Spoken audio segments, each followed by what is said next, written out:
Hello everyone, this is Nishant from Examerly, and in this video we'll be talking about the syllabus of paper 1. We keep making videos on similar topics, so if you like these videos, please don't forget to like, subscribe, share our videos, and definitely do not forget to hit the bell icon.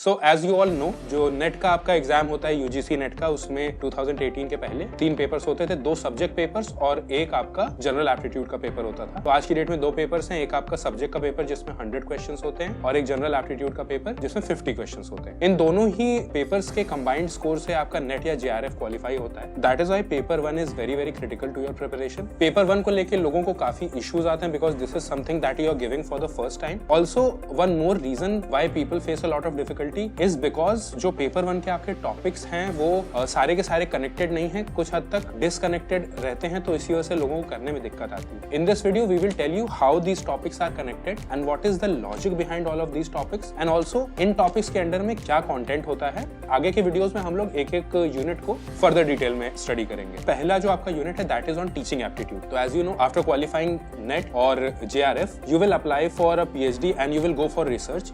After research, you will become a professor in one of the universities or colleges. Also, while you are doing research, also you will be taking classes of people in graduation as well as in masters. Becoming a teacher is the end goal. तो definitely you should understand कि एक teacher का role क्या होता है, learners का role क्या होता है, learners के लिए कैसा environment होता है, कैसे उन्हें content की delivery करनी है, कैसे उन्हें knowledge की delivery करनी। So that is why this is the first unit of your paper 1 and इससे ये टेस्ट किया जाता है कि आपका aptitude teaching की तरफ कितना अच्छा और आपको theoretical as well as practical knowledge teaching की कितनी अच्छी है। इसके बाद का जो आपका यूनिट है that is unit 2, that is on research aptitude. Now research is also one of the things that you will be doing after qualifying NET और जेआरएफ। तो रिसर्च में आपकी जो अंडरस्टैंडिंग है रिसर्च की, फॉर्मेट को लेके, कम्युनिकेशन को लेके, what is the type of research, theoretical knowledge as well as practical knowledge, and if you understand what is the importance of research, तो इसको टेस्ट करने के लिए ये यूनिट है। इस यूनिट से जो क्वेश्चंस होते हैं। इसके बाद जो यूनिट है वो है कॉम्प्रिहेंशन की। ये काफी ऑन द सरफेस काफी सिंपल सी चीज लगती है बट ये बहुत क्रिटिकल है, सो दैट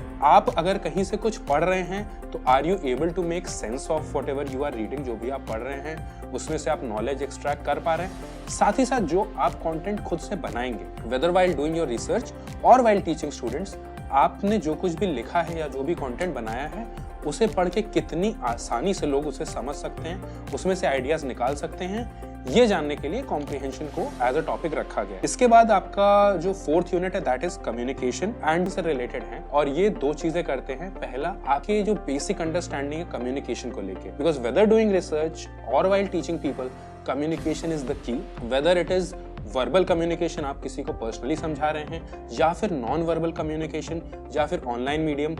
जैसा आपने देखा होगा कोरोना के टाइम में सारी की सारी क्लासेस ऑनलाइन शिफ्ट हो गई, तो इस समय में जो भी टीचर्स कंफर्टेबल नहीं थे इंफॉर्मेशन टेक्नोलॉजी के साथ, अलग अलग टाइप के एप्स के साथ और ऑनलाइन टीचिंग के साथ, उन्हें बहुत ज्यादा डिफिकल्टी फेस करनी पड़ी। कम्युनिकेशन को समझना और ऑनलाइन मीडिया या जो आज की डेट में जो भी अपडेटेड मीडियम्स आ रहे हैं उनके थ्रू नॉलेज को कम्युनिकेट कर पाना, दोनों बहुत क्रिटिकल है। उसके बाद फिर जो आपकी यूनिट 5, 6 एंड 7 है उसमें आपका क्वांट यानी मैथमेटिक्स, लॉजिकल रीजनिंग और डेटा इंटरप्रिटेशन है। तो अ लॉट ऑफ स्टूडेंट्स थिंक कि इसका क्या लॉजिकल एक्सप्लेनेशन हो सकता है कि हमें इस पे क्वेश्चंस पूछे जा रहे हैं। Let me tell you, while doing research in any field, data समझना, डेटा कलेक्ट करना, स्टेटिस्टिक्स समझना और एक बेसिक जनरल एप्टीट्यूड होना इन चीजों का और लॉजिकली चीजों को सोच पाना और लॉजिक बिल्ड कर पाना is going to be very critical.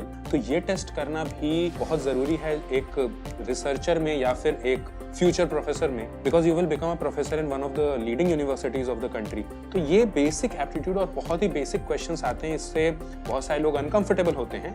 Uncomfortable होने की जरूरत नहीं, और यहाँ पे आप अगर सफिशिएंट प्रैक्टिस करते हैं 4-5 महीने की, तो इन टॉपिक्स से जो क्वेश्चंस आते हैं उन्हें डील करना काफी कंफर्टेबल हो जाएगा। तो पहली चीज है इन टॉपिक्स के साथ अनकंफर्टेबल ना होइए, और दूसरी चीज है have sufficient practice of these topics and आप कंफर्टेबली इनके क्वेश्चंस कर जाएंगे। इसके बाद जो 9th एंड 10th यूनिट है वो ऑन द सरफेस आप देखेंगे तो वो जीके जैसा लगता है, बट ऐसा है नहीं। जो आपकी 9th यूनिट है उसमें पीपल डेवलपमेंट एंड एनवायरनमेंट है, तो इसमें इन्हीं तीनों चीजों पे फोकस है, लोगों पे फोकस है, डेवलपमेंट पे फोकस है और हमारे एनवायरनमेंट पे फोकस है। How and why is this critical?